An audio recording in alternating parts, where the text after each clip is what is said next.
ये जो वीडियो है वो हर किसी के लिए नहीं है। 35 साल की उम्र, हर मंजिल एक छलावा साबित हुई। जिस इंसान को आपने अपना सब कुछ मान लिया है वो आपके प्यार को सिरदर्द कह रहा है। तो नादिया जी को आज भी ये लगता है कि उस वक्त पर उनके ऊपर कुछ ब्लैक मैजिक या तांत्रिक क्रिया करवाई गई थी। वो जब 8 से 10 साल की छोटी बच्ची थी तब उनको कोई कोठे पे बेच गया था। उस व्यक्ति ने, मतलब कि उनके पति ने, उनको बंद कर दिया और उनके झोपड़े में आग लगा दी। क्या ये सब महज इत्तेफाक था या फिर सदियों पुराना कोई हिसाब?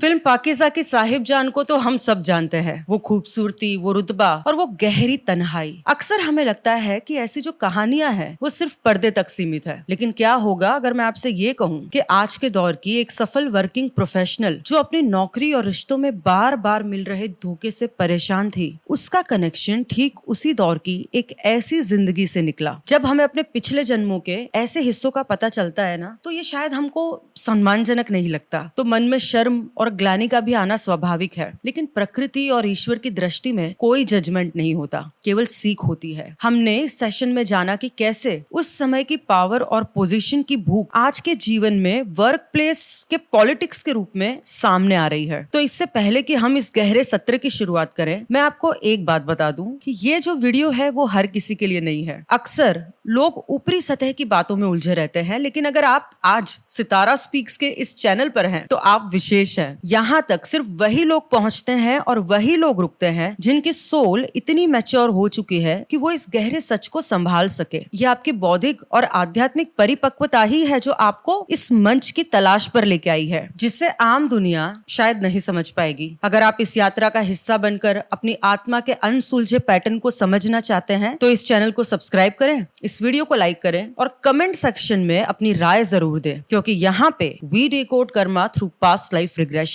आज की ये जो कहानी है वो नादिया जी की है। हालांकि वो जिस पृष्ठभूमि और धर्म से आती है वहाँ पुनर्जन्म की जो अवधारणा है उसको इतना स्वीकार नहीं किया जाता, लेकिन सत्य किसी सीमाओं का मोहताज नहीं होता। नादिया जी एक ऐसी परिपक्व रूह है जो अपना काफी समय आध्यात्मिक साधना में बिताती है। इतना ही नहीं, उन्होंने खुद past life regression, Akashic records और हीलिंग को गहराइयों से सीखा है और समझा है। लेकिन अक्सर ये कहा जाता है कि एक कुशल डॉक्टर भी अपना इलाज जो है वो खुद नहीं कर सकता। ठीक उसी तरह इतना गहरा ज्ञान होने के बावजूद भी नादिया जी ने अपनी समस्याओं की जड़ों को और सूक्ष्मता से समझने के लिए मुझ पर भरोसा जताया। नादिया जी आज ऐसे मुकाम पर खड़ी थी जहाँ पे उनका सारा ज्ञान भी उन्हें रास्ता नहीं दिखा पा रहा था। 35 साल की उम्र, एक ऐसी उम्र जहाँ समाज की नजरों में आप मंजिल पर होने चाहिए, लेकिन नादिया जी के लिए हर मंजिल एक छलावा साबित हुई। उनके अपने घर में अपने माता पिता के साथ में जो रिश्ते थे वो इतने बोझिल हो चुके थे कि वो अपने ही घर में एक अजनबी की तरह महसूस करती थी। उनके बीच में जो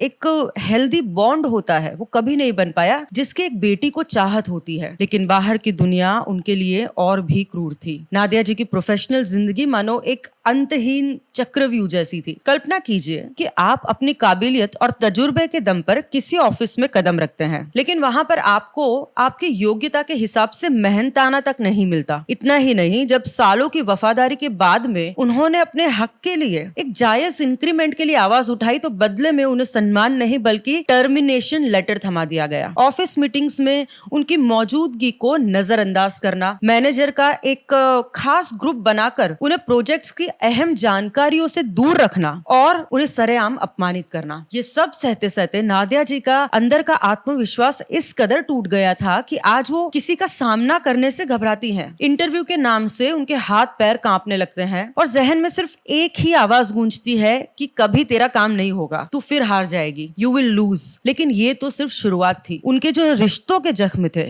वो और भी पुराने और गहरे थे। कॉलेज के दिनों में जब वो अजीत नाम के एक लड़के से मिली तब उन्हें ये नहीं पता था कि ये प्यार उनकी जिंदगी का सबसे बड़ा डर बन जाएगा। अजीत के पिता ने जब उनको पता चला नादिया जी और अजीत के बारे में तो नादिया जी को सीधे तौर पर जान से मारने की धमकी दी और कहा कि यहाँ से चली जा वरना तेरी जिंदगी बर्बाद कर दूंगा। और उस खौफनाक मोमेंट के बाद में अजीत जो था वो मानो हवा में कहीं गायब ही हो गया, कभी मिला ही नहीं। तो नादिया जी को आज भी ये लगता है कि उस वक्त पर उनके ऊपर कुछ ब्लैक मैजिक या तांत्रिक क्रिया करवाई गई थी, क्योंकि उसके बाद से उनका कोई भी रिश्ता 1 साल की दहलीज भी पार नहीं कर पाया। और फिर आज से 1.5 साल पहले उनकी जिंदगी में फैजी की एंट्री हुई। मैट्रिमोनियल साइट पर ये मुलाकात हुई और वो जल्दी प्यार में बदल गई। हालांकि नादिया जी की उम्र और फैजी की उम्र में 6 साल का फर्क था, ये बड़ी थी, पर उनके दिल को लगा कि शायद अब ये सफर पूरा होगा। फैजी जब उनके माता पिता से मिलने आया तो उनकी उम्मीदें और बढ़ गई, लेकिन नादिया जी के बार बार फोर्स करने पर जब फैजी ने अपने पिता से बात की तो उम्र के फासले को देखते हुए वहां से एक कोरा नकार आ गया। नादिया जी को उम्मीद थी कि फैजी उनका हाथ थामेंगे, अपने पिता को समझाएंगे, लेकिन फैजी का जवाब सुनकर नादिया जी के पैरों तले जमीन खिसक गई। जो फैजी थे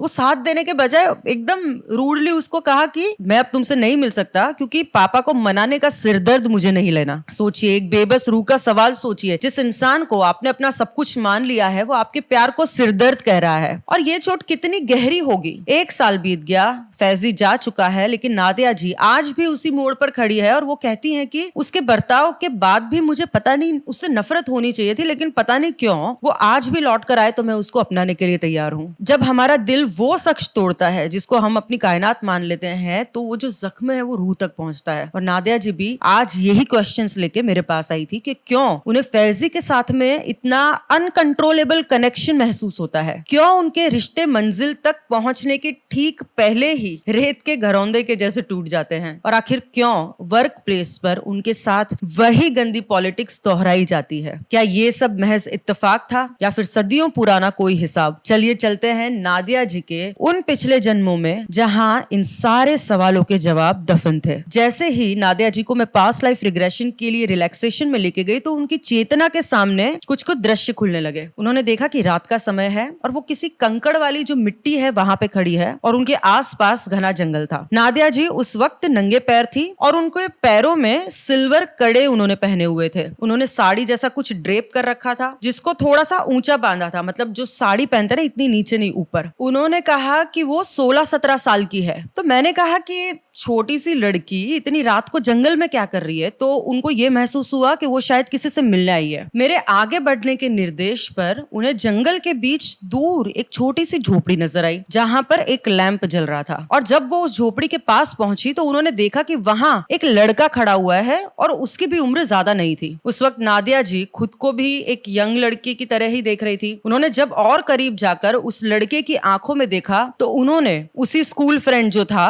बॉयफ्रेंड अजीत, उसके रूप में उसको रिकॉग्नाइज किया। और इसके बाद जब मैंने उन्हें उस जीवन की एक महत्वपूर्ण घटना में जाने के लिए कहा तो उनकी चेतना ने एक टाइम जंप ले लिया। नादिया जी जैसे ही पिछले जन्म में पहुंची और उन्होंने देखा तो वो आज की जो नादिया थी उससे बिल्कुल अलग थी। उन्होंने कहा कि मैंने बहुत ही खूबसूरत कपड़े पहने हुए हैं। मैंने उनसे पूछा कि कैसे कपड़े हैं, तो उन्होंने बताया कि ये एक मुस्लिम अटायर है, लेकिन बहुत ग्लैमरस, चमकते हुए रेशमी कपड़े और शरीर पर बहुत ही सुंदर और कीमती गहने लदे हुए थे। तो मैंने उनसे पूछा कि क्या आप कहीं की रानी है? देखिए आप इस वक्त कहाँ पे बैठी हैं। तो नादिया जी ने अपनी आंखें घुमाई और कहा कि ये कोई महल जैसा लग रहा है, बहुत ही सुंदर और भव्य जगह है। जब मैंने उनसे पूछा कि वो महल के किस हिस्से में बैठी हुई है तो उन्होंने बताया कि वो एक बड़ी सी बैठक है वहां पे बैठी हुई है, और वहां का जो नजारा था वो बहुत ही औपचारिक था। नादिया जी ने देखा कि वहां पर बहुत सारे मर्द और औरतें मौजूद हैं। पुरुष जो थे वो एक कतार में नीचे बैठे हुए थे और महिलाएं उनको सर्व कर रही थी, और कुछ महिलाएं नादिया जी के पीछे भी खड़ी थी। तो शुरुआत में मुझे लगा कि ये कोई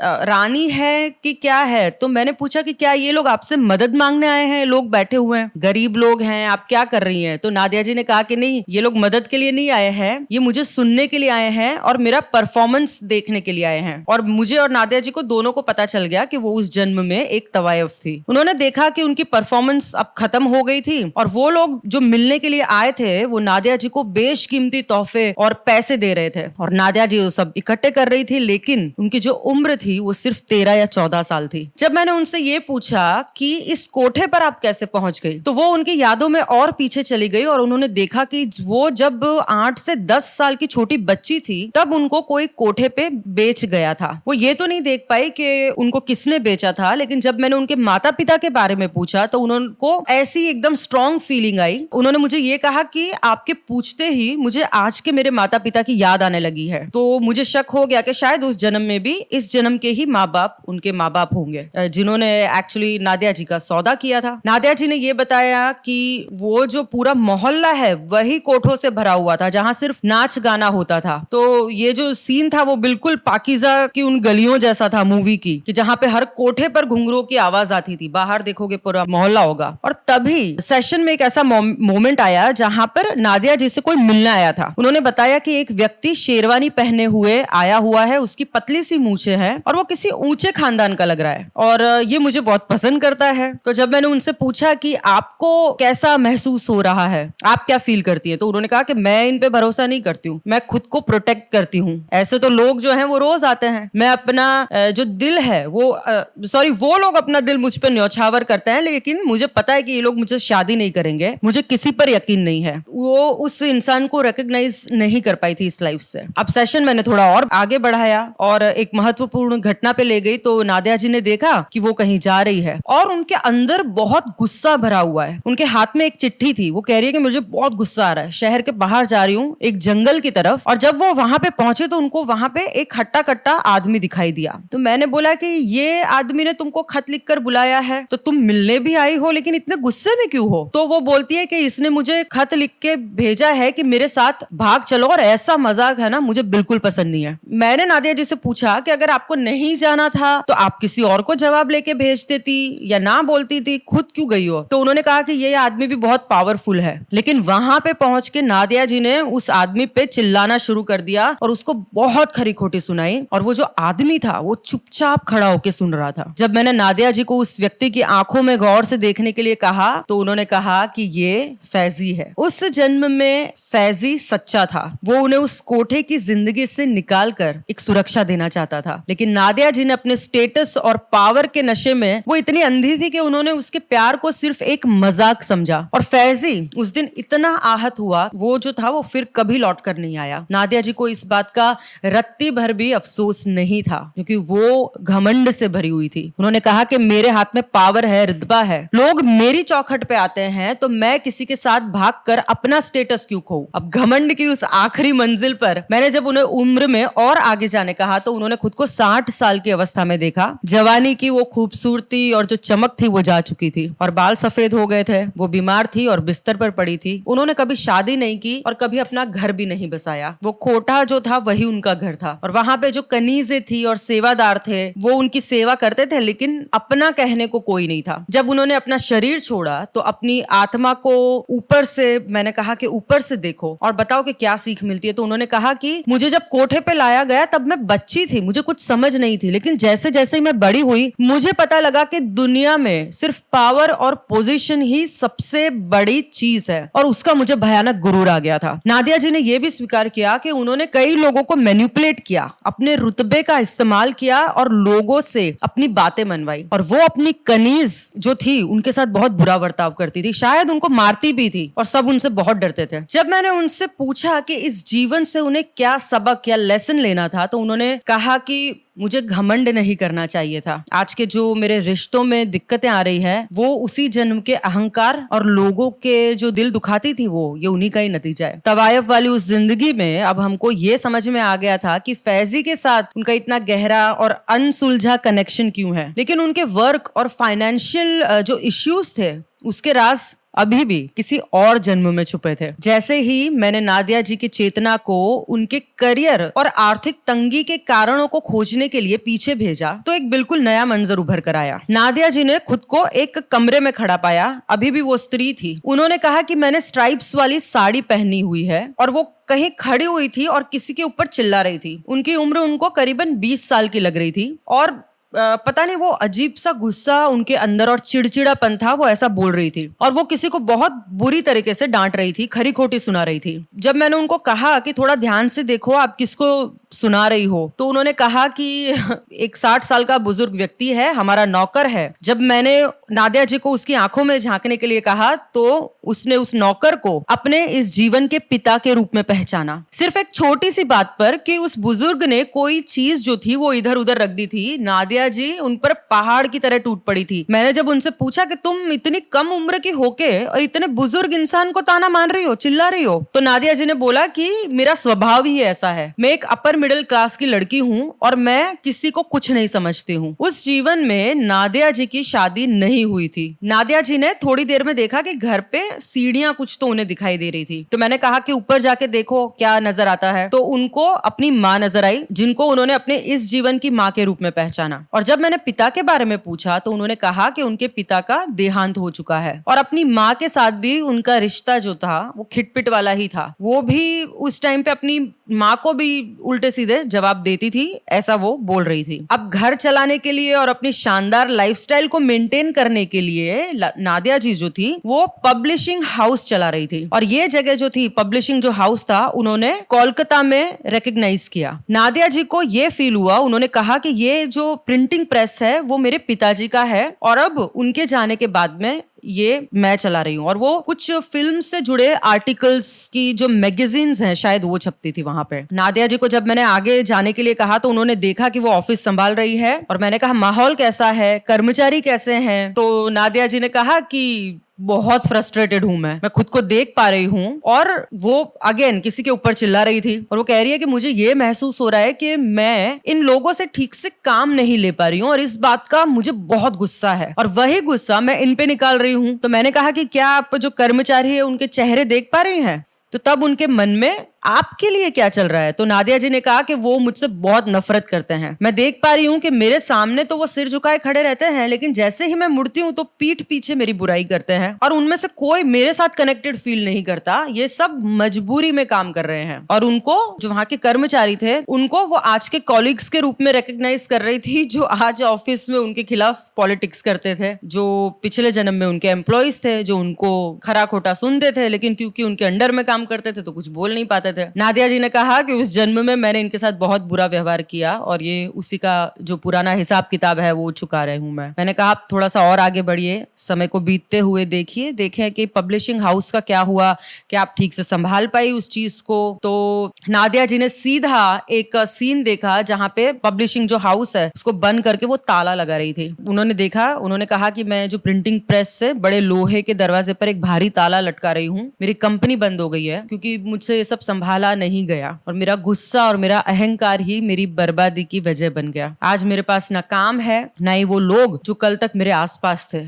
मैं बिल्कुल अकेली रह गई हूँ। मैंने कहा कि जब आप ये ताला लगा रही हैं तो उस टाइम पे आपके जो एम्प्लॉइज है, कर्मचारीज है, उनका चेहरा दिख रहा है? तो उन्होंने कहा कि वो दूर खड़े हुए मुझे देख रहे हैं और उनके चेहरे पर हमदर्दी नहीं बल्कि एक अजीब सी संतुष्टि है, क्योंकि उनका जो गुस्सा था वो आज भी बरकरार था और वो खुश थे कि इसका घमंड टूटा। प्रेस बंद होने के बाद नादिया जी का जो जीवन था वो और भी अंधकार में चला गया था, लेकिन पब्लिशिंग हाउस का एक घाटा और ऑफिस की जो पॉलिटिक्स थी वो तो सिर्फ एक हिस्सा था। उस काले साए और तांत्रिक क्रिया की असली वजह भी अभी इस जन्म में छुपी थी। समय को मैं थोड़ा सा और आगे लेके गई तो उन्होंने खुद को 45 या 50 के साल की उम्र में देखा अपने आप को, और जवानी का जो तीखापन था वो थोड़ा सा डरावनी शक्ल में बदल चुका था। उन्होंने कहा कि मैं कुछ अजीब सी लग रही हूँ। नादिया जी ने बोला मैंने बड़ी बिंदी लगा रखी है, लेकिन जैसे कभी कभी होता है ना कि इंसान का स्वभाव खराब होता है तो उसकी शक्ल भी खराब हो जाती है, तो उन्होंने ऐसा कुछ फील किया। अब उस जीवन में उनकी शादी नहीं हुई थी, उनकी जो माँ थी वो ही उनके गुस्से और रूखे व्यवहार को झेलने वाली एकमात्र शख्स थी, लेकिन उनका भी अब देहांत हो चुका था। वो उस बड़े से घर में बिल्कुल अकेली थी और उनके मन में हर वक्त यही खौफ बना रहता था कि कहीं ये घर भी मेरे हाथ से ना चला जाए। उनके अंदर एक फ्रस्ट्रेशन और दुख और एंगर सब एक साथ था, लेकिन उनका स्वभाव अभी भी रूढ़ ही था। वो बोल रहे कि ये अभी भी रूढ़ है। अब जब मैं वहां पे गई, उन्होंने ये सारा सीन देखा तो अचानक से उनको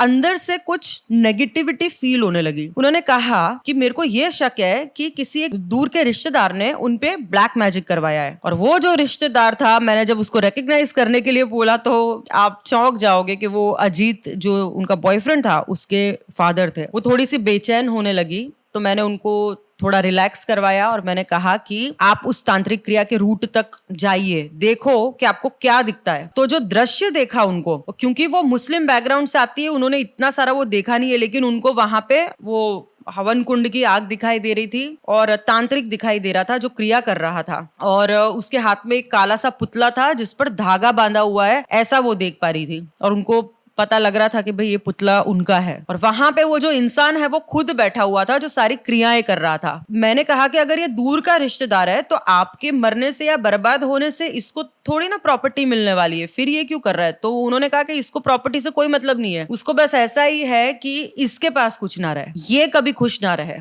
उसने ये जो अजीत के पिताजी थे उस जन्म में उन्होंने खुद ने तांत्रिक विद्याएं सीखी हुई थी और वो इनके ऊपर कुछ कुछ करता रहता था। शायद इसी वजह से वो इतनी चिड़चिड़ी थी और कम उम्र में ही माता पिता दोनों ही चले गए। तो अब ये टाइम आ गया था कि अब जो अजीत के फादर है वो एक बड़ा कैरेक्टर बन गए थे। अब ये देखना था कि वो उनके पीछे हाथ धो के क्यों पड़े, है ना। तो फिर से मैंने टाइम जंप लेने के लिए कहा। मैंने कहा कि उस लाइफ में जाते हैं जहां से अजीत के जो फादर है वो क्यों आपसे इतनी नफरत करते हैं वो जाने। जैसे ही मैंने उनको पिछले जीवन में जाने के लिए कहा तो वो उसी जीवन में पहुंच गई जहां से हमारे सेशन की शुरुआत हुई थी। आपको याद है मैंने कहा था कि वो जंगल में पैरों में कड़े थे और ऊंची ऊंची साड़ी जैसा कुछ पहना था और किसी से मिलने के लिए जा रही थी एक लड़के से। तो वो सीधे उसी जन्म में पहुंच गई। लेकिन अभी जो था तो सीन कोई दूसरा था, वो सीन नहीं था। उन्होंने ये देखा कि इस जन्म के अजीत के जो पिताजी थे वो उस जन्म में नादिया जी के पति थे और नादिया जी ने ये कहा कि ये मुझे बहुत मारता पीटता है, पूरे दिन ये मारता रहता है मुझे। तो मैंने कहा कि तुम्हारी उम्र तो बहुत छोटी थी जब तुमने ये देखा था, तो तुम्हारे पति की उम्र क्या है? तो वो बोलते बाप रे ये तो मेरे से बहुत बड़ा है। वो बोलते कि इसके सामने तो मैं अभी बच्ची हूँ। तो मैंने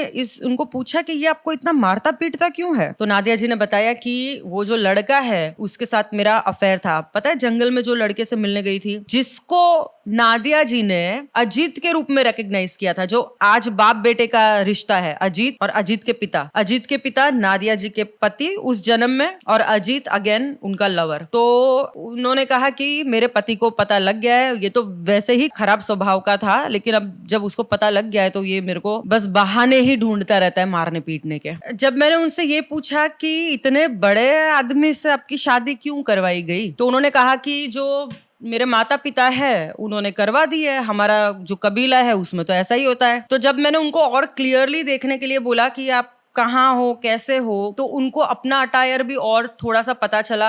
उन्होंने कहा कि मैं कोई आदिवासी ट्राइब में से हूँ। उन्होंने जो साड़ी उनको पहले थोड़ी सी ऊंची देखी ना, वो बस एक मान लो कपड़ा सा ही था जो वो ड्रेप करके रखा होता था। दोनों उनके जो नाक थे वो छिदे हुए थे। तो अब मैंने थोड़ा सा रिसर्च किया, लेकिन शायद उड़ीसा में या उधर भी बहुत पहले के ट्राइब में ऐसा होता था और साथ में साउथ इंडियन कल्चर में भी शायद दोनों नाक छिदवाने की परंपरा है। तो वो एग्जैक्टली पता नहीं चला कि वो एग्जैक्टली कहाँ से थी, लेकिन इस तरीके से उन्होंने अपने आप को देखा। मैंने उनको जब फिर आगे जाने के लिए कहा कि और दूसरे इंपॉर्टेंट इवेंट पे चलते हैं, तो उन्होंने देखा कि वो भाग रही है, पूरी ताकत लगा के भाग रही है। तो मैंने कहा किससे भाग रही हो, क्या हो गया? तो उन्होंने कहा कि मैं अपने पति से भाग रही हूँ, अब वो मेरे को जान से मारने वाला है, मेरे पीछे पड़ा हुआ है, बहुत गुस्से में है। लेकिन भागने की जो कोशिश है वो नाकामयाब रही। उस कबीले के उस हिंसक व्यक्ति ने नादिया जी को पकड़ लिया और वो उनको बेदर्दी से घसीटते हुए अपने झोपड़े के अंदर ले आया। और इससे पहले कि नादिया जी कुछ समझ पाती, उस व्यक्ति ने उनको बंद कर दिया और उनके झोपड़े में आग लगा दी। नादिया जी ने कहा कि चारों तरफ बस आग ही आग है। तो मैंने कहा तुम बचने की कोशिश नहीं कर रही हो, कोई रास्ता नहीं है, रास्ता ढूंढो। उन्होंने कहा कि ऐसी जिंदगी से तो मर जाना ही बेहतर है। मैंने जो है अपनी किस्मत को स्वीकार कर लिया है, जीने के लिए अब मेरे पास बचा ही क्या है। मुझे कभी प्यार ही नहीं मिला, कभी सुकून ही नहीं मिला। एक छोटी सी बच्ची जिसने अभी तक ठीक से जवानी की दहलीज पर कदम भी नहीं रखा था, उस आग की लपटों में घिर गई और उसने भागने के बजाय अपनी आंखें मूंद ली और देखते ही देखते वो मासूम उस आग में जलकर खाक हो गई। जब मैंने उनसे अपनी आत्मा को शरीर से बाहर देखकर वो दृश्य को देखने के लिए कहा, तो उन्होंने कहा कि मुझे ऐसा लग रहा है कि मुझे कोई भी याद नहीं करता। मेरे मरने के कुछ ही दिनों बाद में मेरे पति ने दूसरी शादी कर ली। बस मेरे माँ बाप जो है वो थोड़े दुखी थे, बाकी किसी को तो जाने से कोई खास फर्क नहीं पड़ा। उनकी जो आत्मा थी वो बहुत उदास थी उस टाइम पे। ये देखना कि जिस जीवन के लिए उन्होंने इतना सहा, उसका अंत इतना मामूली था कि कोई उनको याद भी नहीं करता था। मैंने कहा कि उस जले हुए शरीर और उस झोपड़ी की खाक को देखो, क्या तुमको महसूस हो रहा है कि तुम्हारे अगले जन्मों का वो जो बेहिसाब गुस्सा और फ्रस्ट्रेशन है वो इसी आग की जलन से निकल रहा है? तो नादिया जी ने कहा कि मुझे महसूस हो रहा है कि मैं अपने लिए कुछ नहीं कर पाई, मेरा जीवन पूरी तरीके से वेस्ट हो गया। अब मैंने वहां पे उनको हीलिंग दी और मैंने उनको सुझाव दिया कि वो जो बोझ है, जो गुस्सा है, जो आग है अंदर, उसको बस वहीं छोड़ दे, वो बेबसी को वहीं भस्म कर दे। तब उनकी आत्मा फिर हल्की होकर आगे बढ़ने के लिए तैयार थी। मैंने रोशनी का आवाहन किया और उनकी आत्मा को भेजा अपने स्पिरिट गाइड से मिलने के लिए। तो नादिया जी को उनके स्पिरिट गाइड के रूप में साईं बाबा दिखाई दिए। अब समय था साईं बाबा से उन सवालों के जवाब पाने का जिन्होंने नादिया जी की वर्तमान जिंदगी को उलझा के रखा था। जब नादिया जी उस प्रकाशमय अवस्था में पहुंची तो मैंने उनके माध्यम से साईं बाबा से कुछ अनसुलझे सवालों के जवाब मांगे। मैंने कहा कि बाबा, नादिया जी को उनके जो वर्क प्लेस पर इतनी परेशानियां हैं वो क्यों आ रही है? ऑफिस और पॉलिटिक्स और अपमान का उनके पिछले जन्मों से क्या संबंध है? तो साईं बाबा ने जवाब दिया कि पिछले जन्मों के कर्म ही आज की वास्तविकता बनकर तुम्हारे सामने खड़े हैं। उस प्रिंटिंग प्रेस वाले जीवन में जहां तुम्हारे पास अधिकार था, तुमने अपने से जो नीचे काम करने वाले थे उनका बहुत अपमान किया। वे कर्मचारी तुम्हारी बदतमीजी और तुम्हारे गुस्से से बुरी तरीके से टूट चुके थे और वही आत्माएं जो आज तुम्हारे ऑफिस में तुम्हारे खिलाफ है वो साजिशें करते हैं और तुम्हें नीचा दिखाते हैं। और सिर्फ इतना ही नहीं, उस जो तवायफ वाला जो जीवन था उसमें भी तुमने अपने सेवकों और कनीजों की कदरें नहीं की। तुमने अपनी ताकत के नशे में उनको भी छोटा समझा और आज वही लोग इस जन्म में तुम्हें मिलके अपना हिसाब पूरा कर रहे हैं। अब मैंने साईं बाबा से ये पूछा कि इनके जो रिश्ते हैं जो बार बार अधूरे रह जाते हैं, उनका ये जो जन्म हमने देखे उनसे क्या रिश्ता है? क्योंकि मैंने कहा कि लोग आते हैं और चले जाते हैं, मतलब ये आज तक अकेली ही है। तो जब मैंने उनको ये सवाल पूछा तो नादिया जी ने कहा कि मुझे फैजी का चेहरा दिखाई दे रहा है और मुझे वो सीन दिखाई दे रहा है जंगल का जहाँ पे वो वो खड़ा हुआ था, चिट्ठी लेके बुलाने के लिए आया था। वो ही आत्मा जो उस जन्म में खत लिखकर जिसने मुझे अपने साथ चलने के लिए कहा था, उस वक्त मैंने अपने अहंकार से उसका दिल बहुत बुरी तरीके से तोड़ दिया था। और नादिया जी को अब ऐसा रियलाइज हुआ कि शायद वो रोया भी था, उनसे इतना सारा मतलब इंसल्ट जो उसको फील हुई थी और वो फिर वो छोड़ गया था। तो आज पर्टिकुलर उस रिश्ते के लिए तो वो उसी कर्म का भुगतान कर रही है। और उन्होंने ये कहा कि उस तवायफ वाली जिंदगी में, ये खुद नादिया जी बोल रही थी कि ऐसे कई लोग आए थे मेरे जीवन में जो सच्चे दिल के थे और मुझे अपनाना भी चाहते थे, मेरी फिक्र करते थे, लेकिन मुझ पर तो उस वक्त बस पावर और स्टेटस का ऐसा जुनून सवार था कि मैंने किसी के जज्बात ही नहीं समझे। मैंने अपने गुरूर में उन सबका दिल तोड़ा और आज वही दर्द लौट कर मेरे पास आ रहा है। आज जो मेरा दिल है वो इसीलिए बार बार टूट रहा है ताकि मैं भी उस दर्द को समझ पाऊं जो मैंने दूसरों को दिया था। साईं बाबा के इस खुलासे ने नादिया जी को थोड़ा सा झकझोर कर रख दिया और उनको यह एहसास हुआ कि आज की जो बेबसी है वो दरअसल कल के अहंकार से आती है। ये कोई सजा नहीं है, ये बस ब्रह्मांड का एक संतुलन है। नादिया जी को ये थोड़ा थोड़ा समझ में आ रहा था कि सम्मान पाने के लिए सम्मान देना भी पड़ता है। प्यार को स्वीकार करने के लिए अहंकार का त्याग करना बहुत जरूरी है। अब मैंने उनसे पूछा, मैंने बोला कि लेकिन उस आदिवासी लड़की के क्या कर्म रहे हैं जिससे मतलब उनको जिंदा जला दिया गया था? उस लड़की को, उस बेचारी को तो उसके जीवन में प्यार का एक कतरा तक नसीब नहीं हुआ था। तो वहां पे कौन सी कर्मों की चेन है जो आज भी पीछे जुड़ी हुई है? तो नादिया जी ने थोड़ा सा डीप ब्रीथ किया और उन्होंने कहा कि ये सिलसिला और भी पीछे जाता है। जब मैंने इस लड़की के बारे में सवाल पूछा तो वो तवायफ वाली लाइफ में फिर से पहुंच गई। जो सीन उन्होंने पहले नहीं देखा था अब उनके सामने रिवील हुआ। वो ये बोल रही है कि मेरे भाई भी मुझसे मिलने, जब उनको बेच दिया गया था उसके बाद भी उनके भाई उनको मिलने आते थे। अब वो पता नहीं क्या सेटिंग था, लेकिन उनके साथ भी अच्छा रिलेशन नहीं था नादिया जी का, क्योंकि तब तो वो कुछ उनका स्टेटस अलग हो चुका था। उनसे मिलने के लिए कई लोग उनके कोठे पे आया करते थे, लेकिन वो किसी को मतलब घास ही नहीं डालती थी। और पुरुषों का इस्तेमाल और सत्ता का जुनून जो था वो उनकी आंखों के सामने आ रहा था। वो थोड़ा सा एम्बेरेस्ड हो गई एक्चुअली। तो मैंने उनको कहा कि आप कुछ रोकिए मत, जो आने दी, क्योंकि मैं तो जज नहीं करती और भगवान भी जज नहीं करता। आप जो दिख रहा है वो बस मुझे बोलती जाओ। तो उनको बहुत सारे पुरुषों के चेहरे दिखाई दे रहे थे बैक टू बैक। तब फिर वो थोड़ा कंफर्टेबल हुई और मैंने उनको कहा कि जो भी आता है आने दो और उसको बस एक ऑब्जर्वर की तरीके से देखो। हम यहाँ पे सिर्फ देखने के लिए और हील करने और सीखने के लिए आए हैं। तो उन्होंने फिर स्वीकार किया कि उस जीवन में सिर्फ वो एक पीड़ित नहीं थी। उनको पावर और ऊंचे रुतबे को हासिल करने के लिए उन्होंने कई पुरुषों का इस्तेमाल किया था। उनके मन में उस वक्त सिर्फ अपना स्वार्थ जो था वही सर्वोपरि था। उनके लिए वो जो रिश्ते थे वो दिल से नहीं जुड़े थे, बल्कि एक सिर्फ लेन देन की प्रक्रिया थी। उन्होंने अपने रसूख को बढ़ाने के लिए लोगों की भावनाओं से सौदा किया था। और अब नादिया जी को ये भी समझ में आया कि आज जो उनको ऑफिस में भी लोग इस्तेमाल करते हैं या उनका फायदा उठाकर चले जाते हैं, वो उसी लेन देन और स्वार्थ वाली मानसिकता का फल था। अब मैंने साईं बाबा से ये पूछा कि वो जो अजीत है का जो बाप है वो क्यों इनके पीछे पड़ा हुआ है और कब से पड़ा हुआ है। तो ये जानने के लिए नादिया जी को उन्होंने फिर से पिछले जीवन का एक दृश्य दिखाया, जो फिर से उस तवायफ वाली लाइफ में चला गया, जो सीन अगेन उन्होंने पहले नहीं देखा था। उन्होंने देखा कि जो अजीत के पिता है वो उस समय पर एक व्यक्ति थे, स्टेटस में शायद इतने ऊंचे नहीं थे, और वो कुछ ऑफर लेकर इनके कोठे पे आए थे। लेकिन नादिया जी को वो व्यक्ति बिल्कुल भी पसंद नहीं आया, वो उसको अपने लेवल का नहीं समझ पा रही थी। नादिया जी ने अपने घमंड में उससे मिलना तक गवारा नहीं समझा। उन्हें वो ऑफर लेके आए थे, उन्होंने देखे बिना मिले बिना वहीं से उसको बाहर निकलवा दिया, उसकी इंसल्ट करके। और वो व्यक्ति बहुत गुस्से में वहां पे गया कि मैं तुमको देख लूंगा। और ये वही अपमान था जिसने उस नफरत को जन्म दिया जो जन्मों तक नादिया जी का पीछा करती रही। जब इस दुश्मनी की जड़ साफ हो गई तो मैंने उनके स्पिरिट गाइड से फिर से पूछा, साईं बाबा से, कि नादिया जी को अपनी आध्यात्मिक साधना में वो जो है वो आगे क्यों नहीं बढ़ पा रही है। नादिया जी ने कुछ अजीब सा देखा। वो बोल रही है कि मुझे ऐसा फील हो रहा है कि कर्म टूट रहे हैं, टूटते हुए दिखाई दे रहे हैं और बिखर रहे हैं। और गाइडेंस ये भी मिली कि तुम्हारी प्रार्थनाओं की वजह से तुम्हारा जो कर्म है अब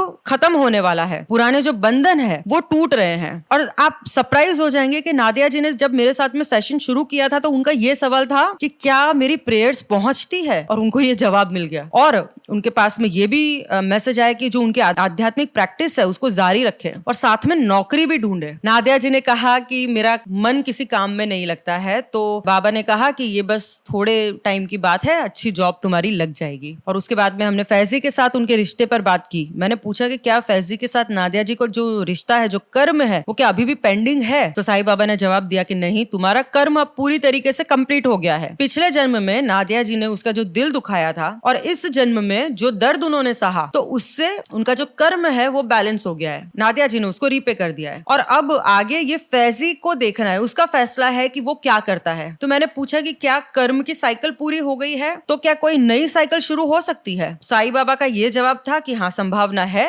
फैजी कोई खराब इंसान नहीं है। पिछले जन्म में नादिया जी ने जो उसका दिल दुखाया था तो उसी वजह से ये कर्मा बैलेंस हुआ है। लेकिन अगर वो चाहे तो नई साइकिल की शुरुआत हो सकती है। अगर वो लौट के वापस आता है तो ठीक है, तो नया चैप्टर यहाँ से फिर से शुरू होगा। और अंत में साईं बाबा ने नादिया जी के लिए आखिरी गाइडेंस ये दिया कि हमेशा सही रास्ते पे चलना। और जनरली स्पिरिट गाइड बदलने के लिए कहते हैं, लेकिन यहाँ पे नादिया जी को ये गाइडेंस आया कि बदलना मत, जैसी हो वैसी रहना, और तुम जो कर रही हो वो सही है, ठीक है, जो कर रही हो वो करती जाओ, बस आना मेरे पास। और नादिया जी खुश होके बोली कि हाँ आऊंगी। तो फिर मैंने साईं बाबा को प्रार्थना करके नादिया जी के जो सारे पिछले जन्मों के जितने भी किरदार हैं, कैरेक्टर्स हैं, उनको हील करवाया, उनके कॉर्ड्स कट करवाए ताकि वो पुराने जन्मों के जो नकारात्मक बंधन है उससे मुक्त हो सके। और यहीं पर हमने इस सेशन को कंप्लीट किया। होश में आने के बाद में नादिया जी ने एकदम सरप्राइज होकर कहा कि उन्हें साईं बाबा इतने स्पष्ट दिखाई दे रहे थे कि उनके चेहरे की एक एक लकीर, एक एक फीचर एकदम क्लियरली उनको दिखाई दे रही थी। और उन्होंने कहा कि मैं बचपन में साईं बाबा को बहुत मानती थी, लेकिन मेरे परिवार वाले जो थे वो उसको एक्सेप्ट नहीं करते थे, लेकिन मुझे उन पे विश्वास था। नादिया जी के लिए बहुत ही अजीब सा एहसास था कि जिस अजीत के पिता से वो इस जीवन में सिर्फ एक बार मिली है, पिछले जन्म में उनका पति था। और उनको, वो मुझे बोलते कि वो जो मारपीट और प्रताड़ना थी वो मुझे बहुत स्पष्ट दिखाई दे रही थी कि मैं खुद दंग हो गई। और तवायफ वाले जीवन में भी जब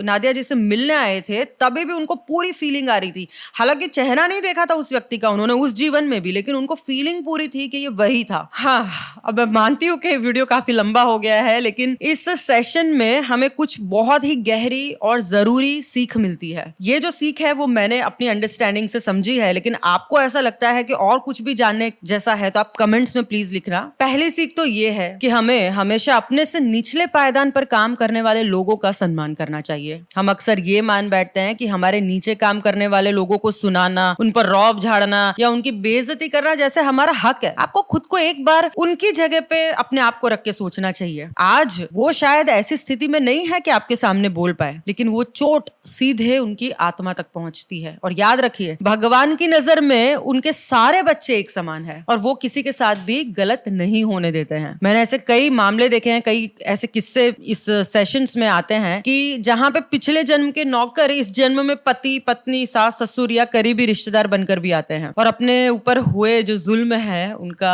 बदला लेते हैं। तो ये ना केवल कर्मों का हिसाब है लेकिन इंसानियत के भी खिलाफ है कि आप किसी मजबूर का फायदा उठाएं। तो आज से ये गांठ मार लो कि चाहे कोई भी इंसान आपसे कितने ही नीचे ओहदे का क्यों ना हो, वो भी एक इंसान ही है और वो भी इक्वालिटी के और सम्मान के पात्र है। दूसरी सबसे बड़ी बात यह है कि अपने स्वार्थ के लिए कभी भी किसी का दिल नहीं दुखाना, क्योंकि दिल की चोट भी सीधे आत्मा तक जाती है और अगर कोई आपका दिल दुखाए तो आपको भी माफ करना सीखना चाहिए। हम कोशिश कर सकते हैं कि हमसे ऐसी गलती ना हो कभी। और इसी नसीहत के साथ में आज का ये जो सेशन है वो यहीं पे समाप्त करते हैं। आप अंत तक इस यात्रा में मेरे साथ बने रहे और अपना कीमती समय दिया, इसके लिए आपका बहुत बहुत धन्यवाद। ऐसी ही अनोखी कहानियां और रूहानी सच्चाइयों को सुनने के लिए मेरे साथ जुड़े रहें। अगर आपको ये वीडियो पसंद आया है तो इसे शेयर जरूर करें, क्या पता ये सीख किसी की जिंदगी बदल दे। तो मिलते हैं अगले वीडियो में, तब तक stay tuned with Sitara speaks.